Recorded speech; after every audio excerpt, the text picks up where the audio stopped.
जय माता दी सभी को, हर हर महादेव। आप सबका स्वागत है हमारे यूट्यूब मंच वैष्णवी हिंदी साहित्य अकेडमी में। आज देख रहे हैं अलंकार, ठीक है, यूपी जीडीसी असिस्टेंट प्रोफेसर में जो पूछे जाएंगे, देख लेते हैं। अलंकार शब्द का शाब्दिक अर्थ है सजावट, श्रृंगार, आभूषण है। साहित्य शास्त्र में अलंकार शब्द का प्रयोग काव्य सौंदर्य के लिए होता है, ठीक है। आगे देखते हैं। अलंकारोक्त इति अलंकार, ठीक है, अर्थात जो अलंकृत करे उसे अलंकार कहते हैं। जिस प्रकार आभूषण पहनने से व्यक्ति का शारीरिक सौंदर्य आकर्षक बढ़ जाता है, उसी प्रकार काव्य में अलंकारों के प्रयोग से उसके सौंदर्य में वृद्धि होती है। दूसरे शब्दों में काव्य की शोभा बढ़ाने वाले धर्म को अलंकार कहते हैं। काव्य की शोभा बढ़ाने वाले धर्म अलंकार कहलाते हैं। इससे कम या निष्कर्ष निकलता है कि अलंकार काव्य की रमणीयता प्रदान करता है। आगे देख लेते हैं। अलंकार के मुख्यतः दो भेद हैं, शब्दालंकार, अर्थालंकार। देख लेते हैं। जहाँ शब्दों के कारण कविता के सौंदर्य या चमत्कार आ जाता है, वहाँ शब्दालंकार होता है। जहाँ शब्दों के कारण कविता सौंदर्य या चमत्कार आ जाता है, वहाँ शब्दालंकार हो। जहाँ अर्थ के कारण रमणीयता आ जाती है, वहाँ अर्थालंकार होता है। विशेष जहाँ शब्द अर्थ दोनों ही विशेषता आ जाने से सौंदर्य या चमत्कार आ गया हो, वहाँ उभयालंकार होता है, ठीक है। अब शब्दालंकार देख लेते हैं। शब्दालंकार 7 प्रकार के होते हैं। इनमें अनुप्रास, यमक, श्लेष व प्रोत मुख्य है। देखते हैं। जहाँ पंथ किसी पंथ से शब्दों से एक ही वर्ण से अधिक बार आता है, वहाँ अनुप्रास अलंग होता है। जहाँ किसी पंथ में शब्दों के एक ही वर्ण, इसमें एक ही वर्ण अधिक बार आ, शब्दों के एक ही वर्ण अनेक बार, वहाँ अनुप्रास अलंकार होगा। देख लेते हैं। चारुचंद की चंचल किरणें खेल रही हैं जल थल में, यहाँ चा वर्ण की आवृत्ति हुई है। देखो, चारुचंद की चंचल किरणें खेल रही हैं जल थल में, ठीक है। आगे देखते हैं। पावस ऋतु थी पर्वत प्रदेश, पल पल पर्वती प्रकट वेश, यहाँ पा वर्ण की आवृत्ति हुई है, ठीक है। आगे देख लेते हैं। अनुप्रास के 5 भेद हैं, छेकानुप्रास, वृत्तानुप्रास, लाटानुप्रास और ये श्रुतानुप्रास, अंत्यानुप्रास है, ठीक है। अब 3 महत्वपूर्ण देख लेते हैं। छेकानुप्रास देख लेते हैं। जहाँ कोई वर्ण केवल 2 बार आए, जहाँ कोई वर्ण केवल 2 बार है, मतलब वर्ण जो है वो 2 बार है, वहाँ छेकानुप्रास होगा। इस करुणा कलित हृदय में अब विकल रागनी बजती है। इस करुणा कलित हृदय में अब विकल रागनी बजती है। वह वरदंत की पंगत कुंद कली, ठीक है। आगे देखते हैं। व्यत्यानुप्रास देख लेते हैं। जहाँ किसी वर्ण की आवृत्ति वृत्तियों के अनुसार हो, वहाँ वृत्यानुप्रास होगा, ठीक है। वृत्तियाँ 3 प्रकार की होती हैं, कोमला, परुषा, उपनागरिका, ठीक है। जिस रचना में 11 अलावा सा आदि कोमल अक्षरों का प्रधानता, वहाँ कोमलता होता है, ठीक है। जहाँ ओज की व्यंजना करने कठोर शब्द आवे, जैसे टावर के वर्ण अथवा द्वितीय वर्ण, वहाँ परुषा वृत्ति होती, ठीक है। उपनागरिका वृत्ति में सानुमासिक वर्ण आते हैं। तीनों के वर्ण उदाहरण देख लेते हैं। कूलन में, केल में, कछारन में, कुंजन में। कूलन में, केल में, कछारन में, कुंजन में। क्यारन में कलित कलीन किलकंत है। विथिन में, ब्रज में, नबेलिन में, बेलिन में। बनन में, वागन में, बागरियों वसंत है, ठीक है। उक्त पंक्तियों में कोमल वर्णों की आवृत्ति हुई। आगे देखते हैं। चरण चोट चटकन चकोट, चरण चोट चटकट चटकन चकोट, आर्य उपसिर वजत, विकट कटक विदत वीर वारिद जिम गजत। यहाँ ट वर्ग की आवृत्ति संयुक्त वर्ग के कारण परुषा वृत्ति है। आगे देखते हैं। रघुनंद आनंद कंद कौशल चंद दशरथ नंदनम, यहाँ सानुनासिक वर्णों की आवृत्ति के कारण उपनागरिका वृत्ति अनुप्रास है, ठीक। आगे देखते हैं। लाटानुप्रास देख लेते हैं। लाटानुप्रास में ऐसे शब्द वाक्य दोबारा आते हैं जिसका सामान्य अर्थ तो एक ही होता है, किंतु अन्वय करने से पूरी उक्ति का अर्थ बदल जाता है। देख लेते हैं। पूत सपूत तो क्यों धन संचय, पूत सपूत तो क्यों धन संचय, पूत कपूत तो क्यों धन संचय, ठीक है। आगे देखते हैं। यहाँ कई शब्द 2 बार आए हैं। पूत तो क्यों धन संचय, संचय प्रथम बार सबका अन्वय सपूत के साथ, दूसरी बार कपूत के साथ है, ठीक है। आगे देखते हैं। पराधीन जो जन नहीं स्वर्ग नरक ता हेतु, पराधीन जो जन नहीं स्वर्ग नरकता होत ता हेतु। उपयुक्त पंक्ति में शब्द प्राय एक से अर्थ भी अनेक है। आगे देखते हैं। जहाँ कोई शब्द एक से अधिक बार आवे, प्रत्येक स्थान पर भिन्न भिन्न अर्थ दे, वहाँ यमक अलंकार होता है। तो यमक अलंकार का देख लिया। जहाँ कोई शब्द एक से अधिक बार आए, क्या शब्द, अनुप्रास में क्या था कि एक ही वर्ण, ठीक है। आगे देखते हैं। जैसे देते तुम तारे तेते नभ में ना तारे हैं। यहाँ तारे शब्द 2 बार आया है ना।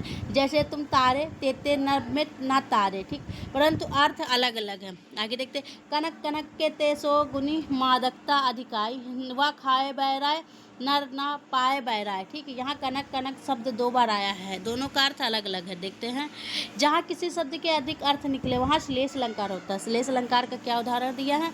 जहाँ किसी शब्द के अनेक अर्थ निकले वहाँ श्लेष अलंकार होता है। श्लेष का अर्थ होता है चिपका हुआ। श्लिष्ट शब्द से किसी एक अधिक अर्थ चिपके हुए रहते हैं। देख लेते हैं, रहीमन पानी राखिए बिन पानी सब सून, पानी गए न उबरे मोती मानस चून, ठीक है। यहाँ पानी के 3 अर्थ है, मोती के साथ, कांति के साथ, मनुष्य के साथ, इज्जत और चूने के साथ जल। पानी के एक से अधिक अर्थ होने के कारण श्लेष अलंकार है, ठीक। आगे देखते हैं, जहाँ बात किसी आशय से कही जाए वहाँ सुनने वाला भी उससे भिन्न दूसरा अर्थ लगा ले, वो वक्रोक्ति अलंकार है। क्या है? वक्रोक्ति का, जहाँ किसी बात के आशय से कही जाए सुनने वाला उससे भिन्न दूसरा अर्थ लगा ले तो वो वक्रोक्ति अलंकार। वक्रोक्ति अलंकार जो है 2 प्रकार की होती है, श्लेष वक्रोक्ति, काकु वक्रोक्ति। देख लेते हैं, जहाँ उक्ति की वक्रता के आधार पर श्लेष हो वहाँ श्लेष वक्रोक्ति होती है। जहाँ उक्ति की वक्रता का आधार श्लेष हो वहाँ श्लेष वक्रोक्ति होती है। इसमें श्लेष के 2 अर्थों से वक्रता का अर्थ ग्रहण करता है, श्रोता और दूसरा, ठीक है। को तुम हो इत आए कहाँ, घनश्याम है तो कितहु बरसो, ठीक है। आगे देखते हैं, एक बार कृष्ण ने के राधा के यहाँ गए और उनका बंद द्वार खटखटाया, भीतर से आवाज़ आई, कौन हो तुम, यहाँ क्यों आए हो? अपना नाम बताते हुए कृष्ण ने कहा, मैं घनश्याम हूँ। घनश्याम का एक अर्थ श्याम घन या काले बादल भी होता है। तो राधा के शरारत से कहा, यदि घनश्याम हो तो यहाँ तुम्हारा क्या काम, कहीं जाकर बरसो, ठीक है। आगे देखते, जहाँ कहे हुए वाक्य का कंठ की ध्वनि के कारण दूसरा अर्थ निकले वहाँ काकु वक्रोक्ति होता है। देख लेते हैं, आए हूँ मधुमास के प्रीतम एह नाही, आए हूँ मधुमास के प्रीतम एह नाही, ठीक है। आगे देखते, कोई विरहणी कहती है कि बसंत आने पर भी प्रीतम नहीं आएंगे। सखी उन्हीं शब्दों द्वारा कल्पित करती है कि क्या प्रीतम नहीं आएंगे, अर्थात अवश्य आएंगे, ठीक है। आगे देखते हैं, अर्थालंकार देख लेते हैं। शब्द अलंकार में किसी शब्द को हटाकर यदि किसी पर्याय रख दिया जाए तो उसका शब्द अर्थ का सौंदर्य नष्ट हो जाता है। अतः ऐसे अलंकारों की खोज हुई जिनका चमत्कार शब्द पर निर्भर न करे वरन उसके न रहने पर भी बना रहे। आशय यह है कि रमणीयता शब्द में नहीं अर्थ में निहित है। ऐसे अलंकारों की कोई संख्या नियत नहीं की जा सकती, फिर भी उनमें जो प्रमुख है उसकी चर्चा की जा रही। देख लेते हैं, जहाँ किसी एक वस्तु की समता दूसरी वस्तु की जब वहाँ उपमा अलंकार होता है। तो उपमा अलंकार क्या है? जहाँ एक वस्तु की समता दूसरी वस्तु से की जाए। उप का अर्थ होता है समीप, ठीक है। माँ का अर्थ होता है तोलना, मापना या तोलना। अतः उपमा का अर्थ होता है 2 वस्तुओं को एक दूसरे से समीप तोलना। आगे देखते हैं, वस्तुओं की समता 3 कारणों से की जाती है, आकार, रंग। उपमा के 4 रंग होते हैं जिसकी तुलना की जाती है उसे उपमेय कहते हैं। जैसे कि यहाँ राधा जिससे तुलना की जाती है उसे उपमान कहते हैं, जिससे तुलना की जाती है उसे उपमान कहते हैं। जिस विशेषता की सामान्यता के कारण तुलना की जाती है उसे साधारण धर्म के ऊपर उदाहरण स्वतंत्रता कहते हैं। जिस शब्द के द्वारा यह तुलना प्रकट हो उसे वाचक कहते हैं, जैसे सा सी से कमा सादस सहरस जिम तो आज, ठीक है। आगे देखते हैं, पूर्णोपमा देख लेते, नील गगन सा शांत हृदयता हो रहा मैं समझो निर्धार यह जग कांचो कांच सो। आगे देखते हैं, यहाँ मोम सा तन घुल गया अब दीप सा मन जल चुका है, ठीक है। आगे देखते हैं, लुप्तोपमा के उदाहरण देख लेते, उपमेय लुप्तोपमा देखते हैं, भोगी कुसुमा युद्ध से योगी सा बना दृष्टिगत होता है कमल के समान सुंदर, ठीक है।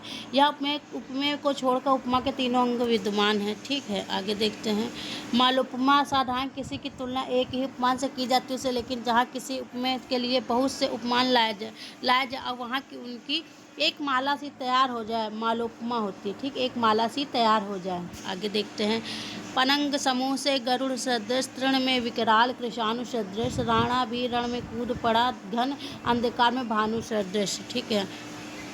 आगे देखते हैं, रूपक अलंकार देख लेते हैं। जहाँ उपमेय को उपमान के रूप में दिखाया जाए वहाँ रूपक अलंकार होगा। क्या कहा इन्होंने? जहाँ उपमेय को उपमान के रूप में दिखाया जाए वहाँ रूपक अलंकार होता है। मुख्य चंद्र आज से मुख्य ही चंद्रमा। रूपक के 3 भेद है, निरंग, शांग, पारंपरिक। ठीक है, देख लेते हैं।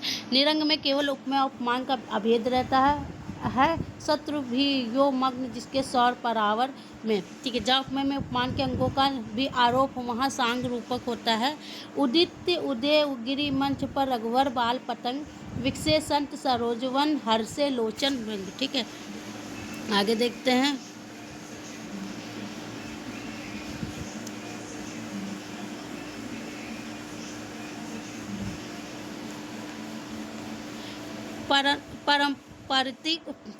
पारंपरिक रूपक में एक रूपक के द्वारा जिस दूसरे रूपक की पुष्टि होती है। उदयो ब्रज नभ आई या हरि मुख मधुर मयंक। ठीक है, यहाँ पहले ब्रज को नभ बनाया, फिर हरि को मुख मयंक बनाया, दूसरे रूपक में रूपक जुड़ा हुआ है। आगे देखते हैं। उत्प्रेक्षा, जहाँ उपमेय में उपमान की संभावना की जाए वहाँ उत्प्रेक्षा अलंकार होता है। मनहु मन जानो जन निश्चय मेरे जान इव आदि उत्प्रेक्षावाचक के शब्द हैं। ठीक है, जहाँ ये शब्द आएंगे वहाँ उत्प्रेक्षा अलंकार होगा।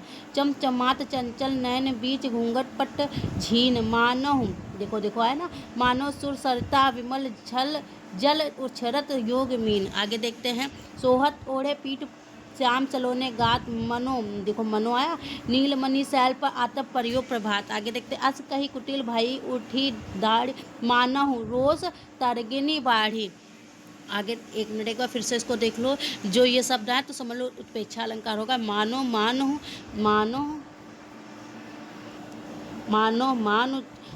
मन जानो जन निश्चय मेरे जान इवाड। ठीक है, आगे देखते हैं। उत्प्रेक्षा 3 प्रकार की होती है, वस्तु उत्प्रेक्षा, हेतुपेक्षा, फलोपेक्षा। ठीक देखिए, जहाँ एक वस्तु में दूसरी वस्तु के आरोप की संभावना की जाए वहाँ वस्तु प्रत्यक्षा कहती है। ठीक है, जान पड़ता नेक देख बड़े बड़े हीरकों में गोल नीलम है जड़े, पद रागों से आधर मानो बने, मोतियों से दांत निर्मित है घने। ठीक, आगे देखते हैं। जहाँ संभावना के मूल में कोई कारण या हेतु हो वहाँ हेतुपेक्षा अलंकार होगा। गिर रहते घुंघराले बाल अंश अवलंबित मुख के पास, नील गगन सावक से सुकुमार सुधा भरने को विधु के पास। आगे देखते हैं। जहाँ किसी क्रिया के मूल में किसी फल की संभावना हो वहाँ फलोत्प्रेक्षा अलंकार होता है। नित्य ही नहाता क्षीर सिंधु में कलाधार, सुंदरी नवानन की समता की इच्छा से। ठीक है, आगे देखते हैं। प्रतीप अलंकार, जहाँ उपमेय को उपमान के समान कहा जाए तथा अथवा उपमेय को उपमान से श्रेष्ठ बताया जाए वहाँ प्रतीप अलंकार होता है। संध्या फूली परम प्रिय की कांति सी दिखाती है, इन दसनों अधरों के आगे क्या मुक्ता विदुम क्या है। आगे देखते हैं। व्यतिरेक अलंकार देख लेते हैं। जहाँ उपमेय को उपमान से श्रेष्ठ बताया जाए उसका कारण भी दिया जाए वहाँ व्यतिरेक अलंकार होगा। क्या है, जहाँ उपमेय को उपमान से श्रेष्ठ बताया जाए और उसका कारण भी दिया जाए वहाँ व्यतिरेक अलंकार होगा।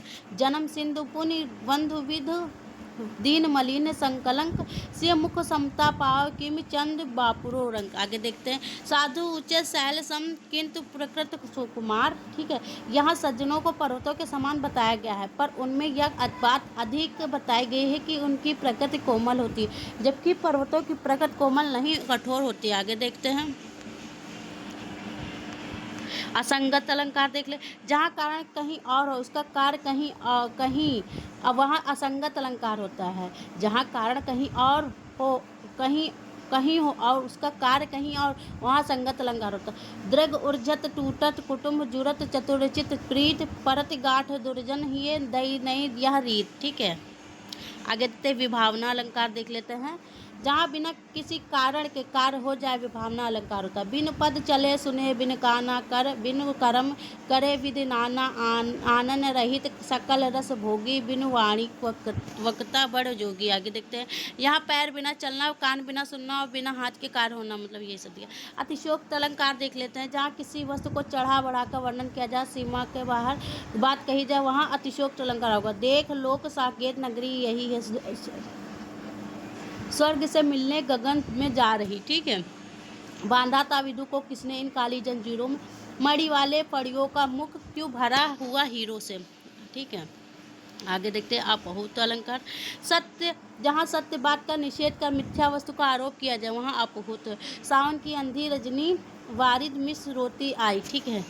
आगे देखते दृष्टांत देख लेते हैं। जहाँ पहले से कोई बात कहकर उससे मिलती जुलती बात द्वारा दृष्टांत दिया जाए लेकिन सामान्यतः किसी शब्द द्वारा प्रकट न हो वहाँ दृष्टांत अलंकार होता है। सत्य सुधरे ही सत्य संगत पाई पारस परस कुधात सुहाई। आगे देखते हैं संदेह अलंकार। जहाँ किसी वस्तु को देखकर संशय बना रहे निश्चय न हो वह संदेह अलंकार हो। सारी बीच नारी, नारी की बीच सारी, कि सारी ही की नारी, नारी की ही सारी, ठीक है। ये पूछा जाता है एग्जाम्पल देके कि किसका है अलंकार, ठीक है। भ्रांतिमय या भ्रम, जहाँ समानता के कारण किसी वस्तु में उपमेयों में अन्य वस्तु का उपमान का भ्रम हो। नाक का मोती अधर की कांति, बीज दाड़िम का समझ कर भ्रांति से देख उसको ही हुआ सुख मौन, सोचता है अन्य सुख या कौन, ठीक है। आगे देखते हैं जहाँ पर एक ये उदाहरण देखा, पाए महावर देन को नाइन बैठी आए, पुनि पुनि अजान महावरी एड़ी मोड़त जाए, ठीक है। आगे देखते हैं काव्यलिंग। देखते हैं जहाँ किसी उक्ति के समर्थन का कारण बताया जाए वहाँ काव्यलिंग अलंकार होता है। जहाँ किसी उक्ति के समर्थन का कारण बताया जाए वहाँ काव्यलिंग अलंकार होता है। कनक कनक के तय 100 गुनी मादकता अधिकाय, वह खाए बोरा है नर नर या न पावे बोरा है, ठीक है। समासाक्त देख लेते हैं। जहाँ प्रस्तुत में अप्रस्तुत की बोध हो वहाँ समासोक्त अलंकार होता है। कुमुदनी हूँ प्रमुदित भई साँच कलानिधि जोए, ठीक है। आगे देखते हैं सो दिल्ली आस निबहुर देशु कोई न बहुरु अकहे सदेशु, जो गबने सो तहा कर होई, जो आवे कछु जान न सोई, ठीक है। आगे देखते हैं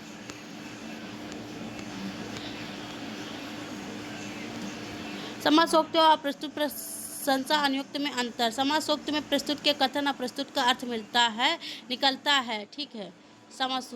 देख तो लिया था समासोक्त वाला। आगे परिसंख्या देख लेते हैं। जब किसी वस्तु को अन्य स्थलों से हटाकर किसी एक स्थान पर स्थापित किया जाए तब परिसंख्या अलंकार होता है। दंड जतिन कर भेद जय नतक नित्य समाज, जीत तो मनसीज सुने अस रामचंद्र के राज, ठीक है।